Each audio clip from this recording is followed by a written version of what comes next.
দর্শক বন্ধু, তোমরা দেখতে পাচ্ছ এখানে 10 কাঠা জমির বেশি কিন্তু লঙ্কা চাষ করা হয়েছে, যা তোমরা কিন্তু নিজের চোখে দেখতে পাচ্ছ। এই লঙ্কার জমিতে চাষিরা কোন রাসায়নিক সার দিয়ে গাছগুলিতে অতিরিক্ত লঙ্কা পাচ্ছেন তার প্রমাণ আজকে এই ভিডিওর মাধ্যমে দেব। চাষির মুখ থেকে একেবারে সরাসরি ইনফরমেশন কালেক্ট করে এই তথ্য তোমাদের মাঝে আজ শেয়ার করব। তাই দর্শক বন্ধু, লঙ্কা গাছে কোন সার দেবেন চলুন এই ভিডিওতে এক এক করে জেনে আসি।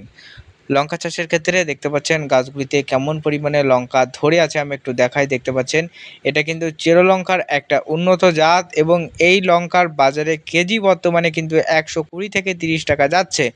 বন্ধু, তোমরা জানো লঙ্কা কিন্তু এখন বাজারে কিনতে গেলে প্রচুর দাম। 150 গ্রাম লঙ্কা কিন্তু 20 টাকা দরে কিন্তু বিক্রি হচ্ছে।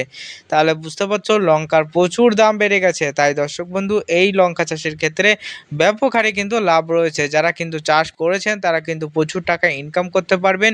অবশ্যই সঠিক খাদ্য এখানে প্রয়োগ করতে হবে। বিশেষ করে বর্ষাকাল আসার সঙ্গে সঙ্গে সঠিক খাদ্য না প্রয়োগ করলে গাছগুলি গোড়া পচা, ধসা এবং এটা সেটা সমস্যা দেখা যাবে। গাছগুলি কিন্তু ক্ষয় হয়ে নষ্ট হয়ে যাবে। তাই বিশেষ করে এই লঙ্কা গাছের ক্ষেত্রে দীর্ঘস্থায়ী লঙ্কা পেতে এবং অতিরিক্ত লঙ্কা পেতে এখানে বর্ষাকালীন ক্ষেত্রে জৈব সার আপনাকে ব্যবহার করতেই হবে। জৈব সারের ভিতরে অন্যতম রয়েছে সরিষার খোল এবং নিম খোল।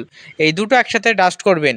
আপনি যত পরিমাণে দেবেন, অর্থাৎ আপনি পার কাঠাতে মিনিমাম 2 থেকে 3 কেজি পরিমাণে সরিষার খোল এবং নিম খোলের পরিমাণ পার কাঠাতে মিনিমাম 300 গ্রাম করে আপনি ব্যবহার করবেন। অবশ্যই গোড়া থেকে অনেকটা দুধ দিয়ে দেবেন। গাছের গোড়ায় যেন না পড়ে। রাসায়নিক সারের অ্যাকশনে যেমন গাছের গোড়ার ক্ষতি হয়, ঠিক তেমনই সরিষার খোলের অ্যাকশনেও কিন্তু গাছের গোড়া ক্ষতি হয়। অনেকে ভাবতে পারে ক্ষতি হয় না, কিন্তু ক্ষতি হয়। তাই গোড়া থেকে অনেকটা দুধ দিতে হবে এবং সেই সঙ্গে সঙ্গে এই সরিষার খোলকে পচানোর জন্য এবং গাছের খাদ্য হিসেবে রাসায়নিক সার দেওয়ার জন্য এখানে তোমার প্রয়োগ করতে হবে RCF এর লাল সুফলা। হ্যাঁ বন্ধু, RCF এর লাল সুফলা এবং সেই সঙ্গে সঙ্গে 50% 20-20 হ্যাঁ বন্ধু, শুধুমাত্র RCF এর লাল সুফলা এখানে ব্যবহার করলে হবে না। একটা পটাশযুক্ত সার RCF এর লাল সুফলা এবং অপরটি 20-20 অ্যামোনিয়া ফসফেটযুক্ত সার, যা সরিষার খোলকে পচাবে, মাটি পচাবে এবং গাছের গোড়ায় দিলে গাছের প্রয়োজনীয় খাদ্যের ঘাটতিকে পূরণ করে লঙ্কার ফাঁপিয়ে ফুলতে তুলতে সাহায্য করবে এবং গাছে অতিরিক্ত লঙ্কা এই দুটি সারে ব্যাপক হারে আনবে। 100% পরীক্ষিত সার বন্ধু।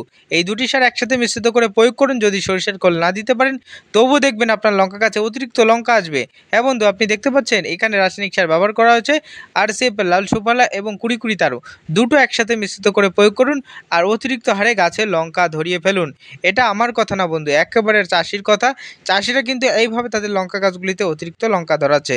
তাই দর্শক বন্ধু, ভিডিও ভালো লাগলে লাইক করবে, চ্যানেলে নতুন হলে সাবস্ক্রাইব করবে আর কোন জেলা থেকে তুমি ভিডিও দেখছো জেলার নামটা কমেন্টে কমেন্ট করে যাবে।